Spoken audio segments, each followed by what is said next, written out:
ఉమ్మడి కరీంనగర్ నేతన్నల చెంతకు జాతీయ స్థాయి విద్యా సంస్థ నేడు ప్రారంభం కానున్న పిఎం శ్రీ కేంద్రీయ విశ్వవిద్యాలయం ఆన్లైన్ పద్ధతిలో ప్రారంభించనున్న కేంద్ర విద్యాశాఖ మంత్రి ధర్మేంద్ర ప్రధాన్ అప్పటి ఎంపీ ప్రస్తుత మంత్రి పొన్నం ప్రత్యేక కృషితో ఏర్పాటంట. ఉపాధ్యాయులు సిబ్బంది నియామకం.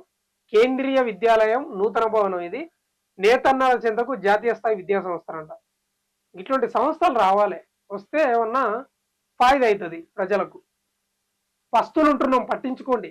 మెడికల్ కాలేజీ అవుట్ సోర్సింగ్ సిబ్బంది ఆవేదన 4 నెలలుగా అందని జీతాలు, నిధులున్న జీతాలు చెల్లించకుండా వేధింపులంట. దేవుడు కరుణించిన పూజారి కనికరించని చందంగా మారింది Karimnagar medical college out sourcing ఉద్యోగుల పరిస్థితి. ప్రభుత్వ ప్రధాన ఆసుపత్రికి నిధులు కేటాయించి మెడికల్ కాలేజీగా అప్గ్రేడ్ చేసినా అక్కడి ఉద్యోగులకు వేతలు తప్పడం లేదు. జీతభత్యాల కోసం నెలల తరబడి నిరీక్షించాల్సిన దుస్థితి నెలకొన్నది. ప్రభుత్వం సరిపడా నిధులు కేటాయించి అభివృద్ధి చేస్తున్నప్పటికీ అక్కడి అధికారుల నిర్లక్ష్యంతో సిబ్బంది వేతనాల కోసం నెలల తరబడి వేచి చూస్తున్నారు. చాలని జీతాలతో జీవనం సాగిస్తున్న ఉద్యోగులు 4 నెలలుగా గడిచిన జీతాలు అందకపోవడంతో ఆవేదన వ్యక్తం చేస్తున్నారు. రెగ్యులర్ ఉద్యోగులతో సమానంగా నిధులు వస్తున్నా వారికి సరైన గుర్తింపు లేదని వారు వాపోతున్నారు. అవుట్ సోర్సింగ్ ఉద్యోగులు తమను పర్మనెంట్ చేస్తారనే ఆశతో చాలని వేతనాలతోనే కాలం వెల్లదీస్తున్నారు.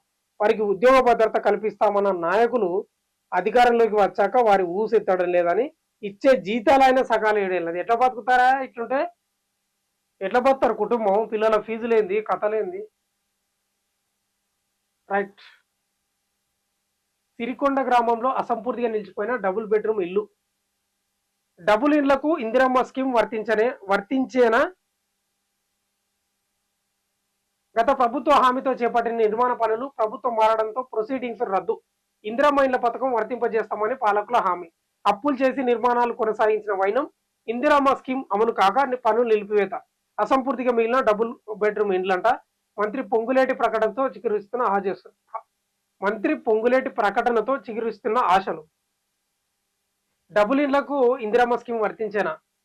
ఇదేందో చూడండి. పొన్నం ప్రభాకర్ గారు గంగాధర్ సబ్ రిజిస్టర్ అఫ్జల్ నూర్ ఖాన్ పై సస్పెన్షన్ వేటు. రిజిస్టర్ రద్దు చేసిన తప్పని suspension. Kothapalli Haveli survey number 272/14 రిజిస్ట్రేషన్ల వ్యవహారంపై అధికారులు చర్యలు. నీటి బకెట్లో పడి చిన్నారి మృతి. జూలపల్లి మండలంలోని పెద్దాపూర్లో ఘటన. ఓయబ్బా. అధికారుల ముందస్తు జాగ్రత్తలు తీసుకోవాలి. ఉమ్మడి జిల్లా స్పెషల్ ఆఫీసర్ సర్ఫరాజ్ ఉమ్మడి జిల్లాల్లో పర్యటన. పిహెచ్సిల తనిఖీ. వివిధ శాఖల అధికారులతో సమీక్షనంట. ఇవి ఈ డబుల్ బెడ్రూమ్ ఇళ్లకు సంబంధించి గత ప్రభుత్వంలో కట్టుకున్న ఇళ్లకు ఇప్పుడు వర్తిస్తుందని పెద్ద ప్రశ్నార్థకంగా మారింది. మంత్రి పొన్నం ప్రభాకర్ కూడా హామీ ఇచ్చిందంట. మరి అదేందో కొత్త చూసే ప్రయత్నం చేయండి.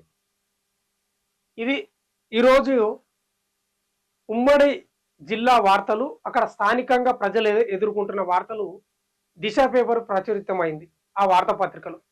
మళ్ళీ రేపటి జిల్లా వార్తలతో కలుసుకుందాం. చూస్తూనే ఉండండి D9 వార్త.